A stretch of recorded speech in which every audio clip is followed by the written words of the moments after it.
நீங்கள் பார்த்துக் கொண்டிருப்பது உங்கள் விஜய். அன்பார்ந்த விஜய் தொலைக்காட்சி நேயர்களே, கோவிலும் பரிகாரமும் என்ற இந்த நிகழ்ச்சியில் உங்களை சந்திப்பதில் பெருமகிழ்ச்சி அடைகிறேன்.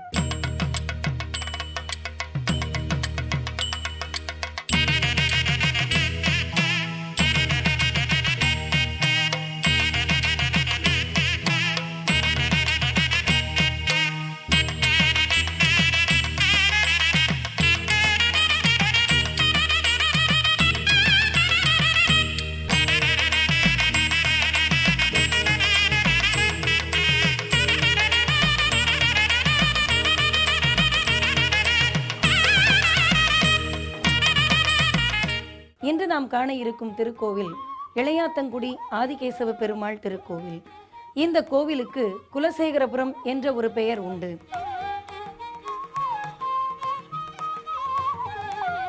இளையாத்தங்குடியிலேயே சிவன் கோவிலும் இருக்கிறது, பெருமாள் கோவிலும் இருக்கிறது. இதனை வழிபடும் நகரத்தார்க்கு 7 தனி சன்னதிகளும் 7 திருக்குளங்களும் உள்ளன.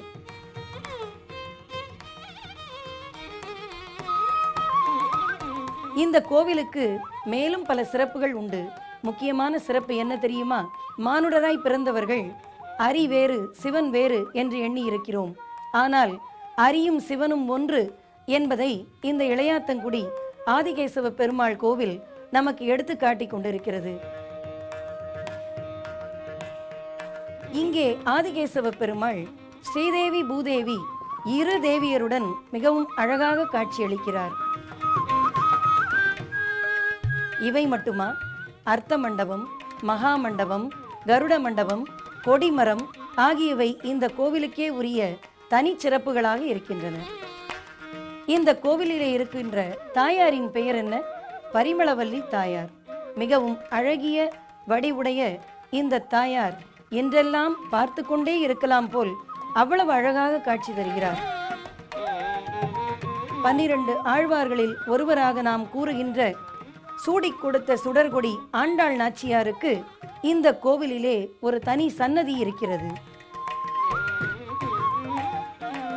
இவை மட்டுமல்ல, ராமன், இலக்குவன், சீதை, அனுமன் இவர்களோடு கூட ராமானுஜர், நம்மாழ்வார், பெரியாழ்வார், திருமங்கையாழ்வார் இவர்களுக்கும் சிற்பங்கள் இருக்கின்றன. சக்கரத்தாழ்வார்க்கென்று ஒரு தனி சன்னதியே இந்த கோவிலிலே காணப்படுகிறது. மகா மண்டபத்தில் தசாவதார சிற்பங்கள் மிகவும் அழகாக வடிக்கப்பட்டிருக்கின்றன. அவதாரம் என்றால் என்ன?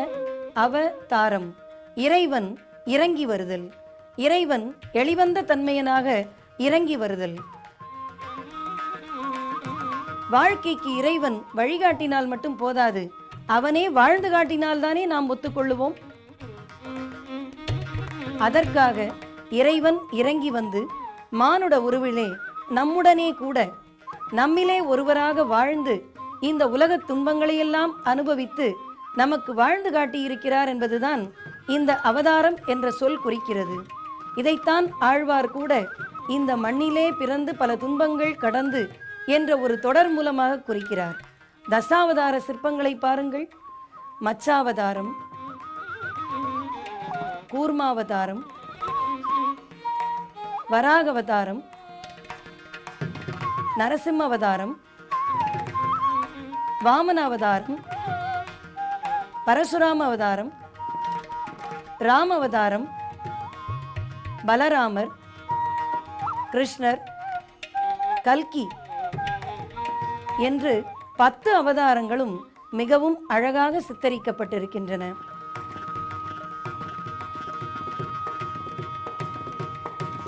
இந்த இறைவனுடைய அவதார நோக்கம் என்ன தெரியுமா? துஷ்ட நிகிரகம், சிஷ்ட பரிபாலனம் என்று சொல்லுவார்கள்.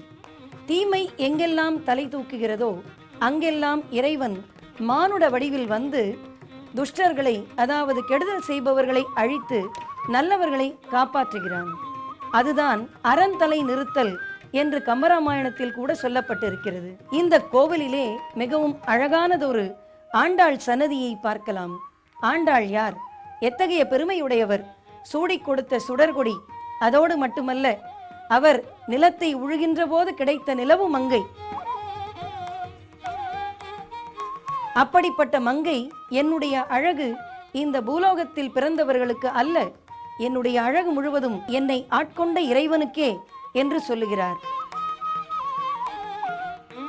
அவருக்காக எழுந்த பாடல்தான் வாரணம் ஆயிரம் சூழ வலம் வந்து நாரணன் நம்பி நடக்கின்றான் என்ற பாடலிலே பூரண பொற்குடம் ஏந்தி என்னை திருமணம் செய்ய வருகின்ற இறைவனை நோக்கி நாம் தவம் இருக்கிறேன் என்று ஆண்டாள் சொல்லுகிறார். வடக்கிலே ஒரு பக்தமீரா என்று சொன்னால், தெற்கிலே ஆண்டாள். ஸ்ரீவில்லிபுத்தூரில் பூத்த புது நிலவு, புது மங்கை, பூத்த புது மலர், இவருக்கென்று தனி சன்னதி இருக்கிறது. தை மாதத்திலே தொடக்கத்திற்கு முன்னால் மார்கழி மாதம் 30 நாளும் ஆண்டாள் பாசுரங்களை நாம் பாடி மகிழ்கிறோமே, அந்த அருட்செல்வத்தையும் இறைவனுடைய பொருட்செல்வத்தையும் அந்த தமிழ் அமுதத்தையும் நமக்கு அளித்தவர் ஆண்டாள் நாச்சியார்.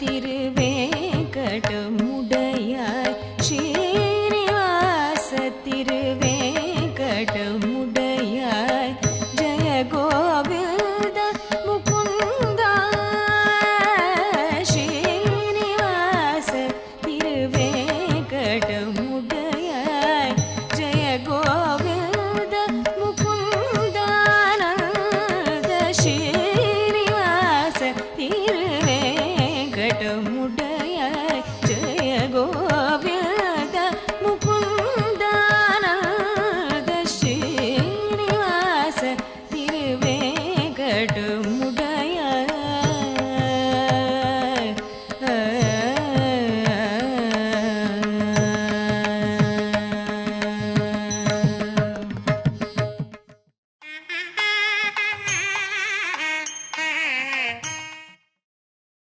நீங்கள் பார்த்துக் கொண்டிருப்பது உங்கள் விஜய்.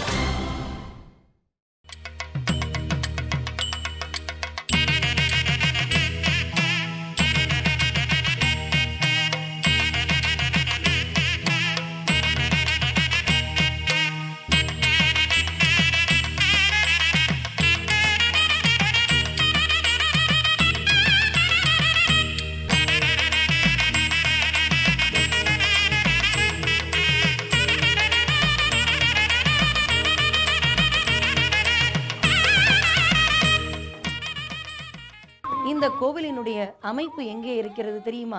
நாம் சென்று பார்க்க வேண்டும் அல்லவா? தினமும் இறைவனை உள்ளத்தால் மட்டும் தொழுதால் போதாது, நம் உடலும் அந்த இறைவன் இருக்குமிடம் சென்று சேர வேண்டும்.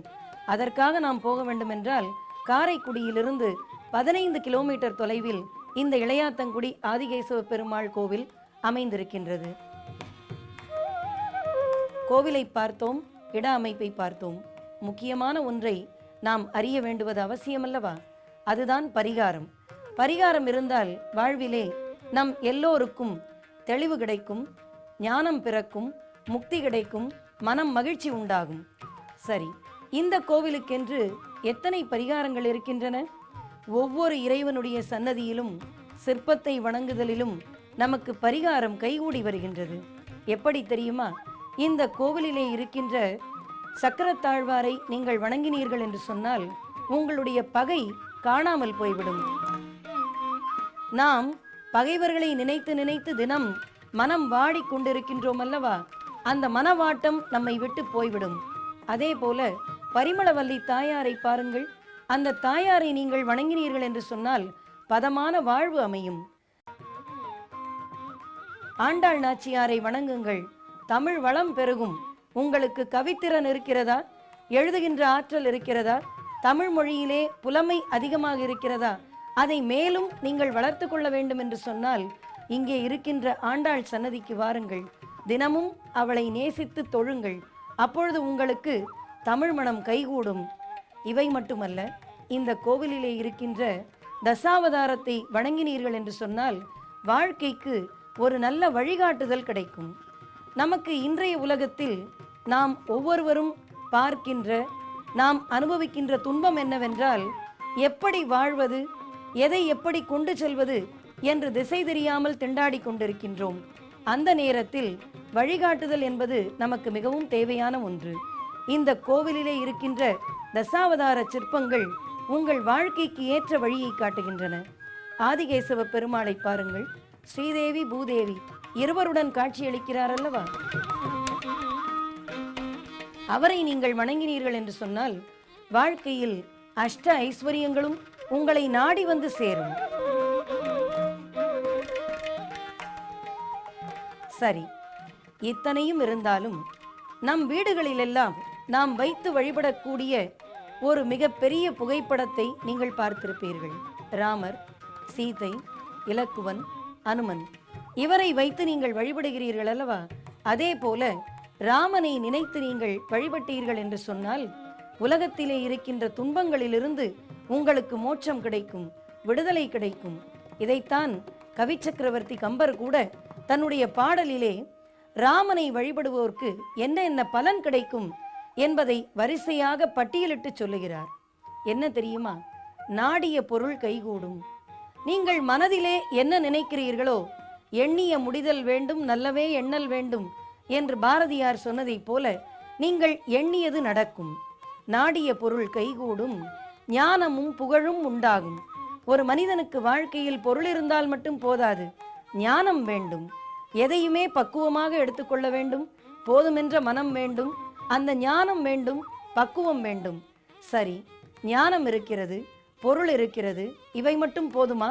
புகழ் வேண்டும். இந்த மண்ணில் நாம் வாழ நமக்கு தேவை பொருள். ஆனால் இந்த மண்ணை விட்டு நாம் மறைந்த பின்பு மக்கள் மனங்களில் நாம் வாழ வேண்டுமென்றால் அதற்கு புகழ் தேவை. அந்த புகழையும் இந்த ராமர் கொடுப்பார். இப்பொழுது நாடிய பொருள் கைகூடும், ஞானமும் புகழும் உண்டாகும். எப்பொழுது தெரியுமா? வீட்டு பேற்றை கூட அந்த ராமன் கொடுக்கிறார். காரணம், அரக்கரை அழித்த அந்த ராமனுடைய தோள் வலி கூறுவார்க்கே, வாகை சூடிய ராமன் தோள் வலி கூறுவார்க்கே, நாடிய பொருள் கைகூடும், ஞானமும் புகழும் உண்டாகும் என்று அந்த வீடு துயில், அந்த வீட்டு பேற்றை கூட இறைவன் நமக்கு அளிப்பதாக கவி சக்கரவர்த்தி கம்பன் மிகவும் அழகாக கூறுகிறார். இந்த கோவிலிலேயே உங்களுக்கு இத்தனை பரிகாரங்களும் கிடைக்கின்றன. இந்த உலகத்திலே நமக்கு எல்லா சிறப்புகளும் செல்வங்களும் வாழ்வதற்கு தேவையான வழிகாட்டுதலும் தேவை என்றால் ஸ்ரீ ஆதிகேசவ பெருமாள் இளையாத்தங்குடிக்கு வந்து பாருங்கள் அன்பர்களே. வாழ்க்கையில் வளம் சேருங்கள்.